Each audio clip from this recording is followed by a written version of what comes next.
Hello everyone, welcome to Priyanka's blog. তো শরীরটা একটু অসুস্থ থাকার কারণে চাপড়ার ব্লগটা তোমাদের সাথে ফুল শেয়ার করতে পারিনি, তো এখন শেয়ার করে দিচ্ছি, ভিডিওটা দেখে নাও। সকালবেলা ঘুম থেকে উঠে ফ্রেশ হয়ে নিয়েছি। অলরেডি হাফ রেডি হয়ে গেছি।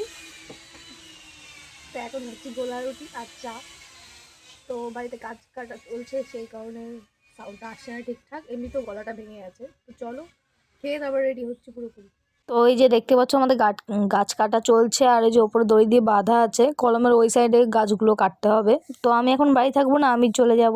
তার আগে চলো কিছু খাওয়া দাওয়া করে নি। এখানে মামুনি আমার জন্য পাঠিয়েছিল ভাত ভাজা। এই ভিডিওতে তোমাদের সাথে একটা কোয়েশ্চেন করতে চাই, তোমাদের যাদের মাইগ্রেনের প্রবলেম আছে প্লিজ আমাকে জানিও কোন বাম ইউজ করলে একটু রিলিফ পাওয়া যায়। তো আমি রেডি হয়ে বেরিয়ে গেছি, যে রাস্তা দেখতে পাচ্ছ। ফোনটা এরকম করছিলাম কেন আমি জানি না, ঠিক আমার মনে নেই। তো আজকে আর সাইকেল নিয়ে গেছিলাম টোটোতে করে, আর সোজা চলে গেছি রানাঘাটে।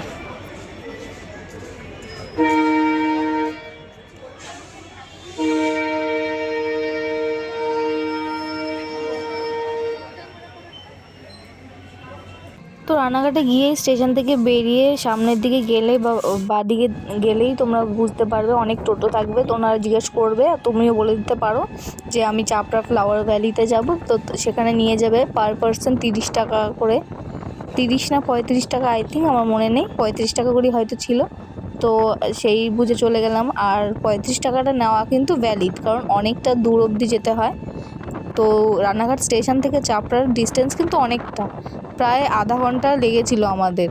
মানে আমার খুব একটা মনে নেই, কিন্তু মনে হচ্ছে আধা ঘন্টা লেগেছিল টোটোতে। আর হ্যাঁ, ফ্লাওয়ার ভ্যালিতে ঢুকতে গেলে কোনো রকম কোনো টাকা দিতে হয় না, কোনো টিকিটও কাটতে হয় না। আর যাওয়ার পথে এরকম সুন্দর সুন্দর একটা ওয়েদার আমি ফিল করছিলাম, দারুণ লাগছিল। প্রত্যেকটা টোটোই দেখতে পাচ্ছ চাপড়ায় যাচ্ছে। সিজন তো প্রায় শেষের পথে, আমি গেছিলাম তখনও হালকা ফুল ছিল, খুব একটা যে ছিল তা না। সিজনটা তোমরা যদি পরের বার যেতে চাও জানুয়ারির দিকে যেতে পারো, খুবই ভালো হবে। জানুয়ারির প্রথম দিকে বা ডিসেম্বরের শেষের দিকে প্রচুর মানে নিত্য নতুন গাছ দেখেছি আমি, যেগুলো আগে হয়তো দেখিনি বা হয়তো শুনেছি বা হয়তো মনে নেই। তো হয়তো হয়তো করছি, কারণ আমার অনেক কিছু এখন মনে পড়ছে না গাইস, স্মৃতিশক্তিটা একটু কমজোর। আর আমি গেছিলাম 11 তারিখে জানুয়ারির, আর ভিডিওটা আপলোড করছি এখন। শর্ট ভিডিও অলরেডি আপলোড করা হয়ে গেছে, সেটা হয়তো তোমরা অনেকেই দেখে ফেলেছো। তো ইদানিং খুব একটা ব্লগ ভিডিও আপলোড করছি না, কারণ তোমরা খুব একটা পছন্দ করছো না, তাই আমি নিজেও ব্লগ আপলোড খুব একটা করছি না। আর তাছাড়া একটু ব্যস্ততার কারণে করছি না। আর তোমরা আমার নতুন আইডি ইয়োর ফুডি প্রিয়াঙ্কা একটু মানে চেক করে এসো আইডিটা, কারণ ওখানে আমি নতুন নতুন রান্নার রেসিপি এবং ফুডের ভিডিও শেয়ার করে থাকি। তোমাদের আশা করছি ভালো লাগবে চ্যানেলটা। তো এটা কোনো জোরাজোরি না, যদি ভিডিওগুলো ভালো লেগে থাকে ওই চ্যানেলে, তাহলে তোমরা সাবস্ক্রাইব করে দিতে পারো। আমি এখানেই প্রমোশনটা করে নিচ্ছি, কারণ ওইটা শর্ট ভিডিওর চ্যানেল। তো আমরা পৌঁছেও গেছি, পৌঁছে একটুখানি শুধু হাঁটা পথ। তো তোমরা খুব ভালো করে জানো তোমাদের প্রিয়াঙ্কা একটু তোতলা আছে, সেই কারণে এদিক ওদিক হয়ে যায় কথাবার্তা, একটু ম্যানেজ করে নিও। এখানে টোটোটা কিন্তু রাস্তার উপরে দাঁড়িয়েছে, তারপর হাঁটা পথ, সামনে গেলেই এখানে ফুল বাগান পড়ে। এখানে অনেক দোকান ছিল ফুলের। তো এইখানে আমরা একটু দাঁড়িয়েও পড়েছিলাম, আমি নতুন নতুন ফুল দেখছিলাম। মানে চন্দ্রমল্লিকার যে এতগুলো কালার হয় আগে সত্যি জানতাম না। আমি প্রায় মানে জানি না বলতে গেলে, আমি ফুল শুধুমাত্র ওই মার্কেটে গেলে একটুখানি দেখি, ব্যাস ওইটুকুই। তো এই দোকানটা আমরা দাঁড়িয়ে পড়েছিলাম, কাকিমার দোকানটায়। তো এখানে অনেক ভালো ভালো ফ্লাওয়ার হেয়ার ব্যান্ড ছিল। আমি আগে নামটা ভুলে গেছিলাম, শর্টসের জন্য বলতে পারিনি এটা হেয়ার ব্যান্ড।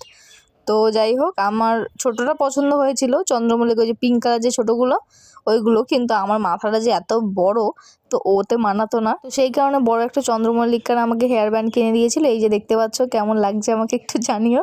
আর আমি কিন্তু কোনোরকম মেকআপ করিনি। তো এই যে ঢুকছি আমরা, আর ঢুকেই কিন্তু সামনে অনেক লোকজন দেখতে পাচ্ছ, অনেক ভাজা পোড়ার দোকান। আর সত্যি কথা বলতে গাইস, এত সুন্দর একটা ওয়েদার, মানে শীতকালে অনেকটা রোদ, তার মধ্যে পাশে একটা পুকুর, আর সুন্দর ঠান্ডা ঠান্ডা হাওয়া দিচ্ছে, তার মধ্যে তেলে ভাজা, ব্যাস আর কি চাই। তো আমাদের মনটা শুধু ওই তেলে ভাজার দিকেই টানছিল, কোথায় পেঁয়াজি আছে কোথায় বেগুনি আছে, অনেক তেলে ভাজা চপ ছিল। তো ভাবছি চলো নিয়েই নিই। তার আগে দেখো একটা জিনিস দেখিয়ে দিই। এখানে ছিল একটা সাপ, সাপের মাথাটা দেখা যাচ্ছে, সাপটা ওখানে রোদ পোহাচ্ছে, তোমরা দেখতে পাচ্ছ কিনা জানি না। তো এই যে দেখতে, মানে হয়তো দেখতে পেয়ে গেছো, আমার দেখতে অনেক সময় লেগেছিল। তো এটা একটা পুকুর মাঝখানটায়, এই যে দেখতে পাচ্ছ। আর এই হাঁসগুলোকে না আমি পুরো সত্যিকারের ভেবেছিলাম। আর তোমরা তো কারা কারা এখনো চাপড়া যাওনি আমাকে জানিও তো, আর যারা যারা গেছো তারাও একটু কমেন্ট করো। আর এই মন্দিরটা কারা চেনো আমাকে জানিও তো। এই মন্দিরটা আমার খুব চেনা চেনা লাগছিল, কিন্তু আমি ঠিক মনে করতে পারছিলাম না কোন জায়গায় এরকম মন্দির আছে। আমি তো দাঁড়িয়ে ফটো মটো তুলে নিয়েছি, এই যে পেঁয়াজিও খেতে শুরু করে দিয়েছি। চলো ওইদিকে যাওয়া যাক। এখানে দেখতে পাচ্ছ গার্ডেনটা এই অবস্থা, মানে খুব একটা ফুল নেই, কিছু কিছু জায়গায় একটু একটু করে ফুল। আর আমিও কিছু এরকম রিলস বানিয়ে নিয়েছি। রিলসগুলো আশা করছি তোমরা দেখে ফেলেছো অলরেডি, ইনস্টাগ্রামে দেওয়া আছে। আর ইনস্টাগ্রাম আইডিটার নাম বলছি প্রিয়াঙ্কা রয় 58958 দিয়ে সার্চ করলেই পেয়ে যাবে। তো আসার সময় হেলেঞ্চার চপ, আইসক্রিম সব কিছু খেয়ে এক গাদা গোলাপ নিয়ে বাড়ির দিকে রওনা দিলাম। এই যে নিচের দিকে নামছি দেখতে পাচ্ছ।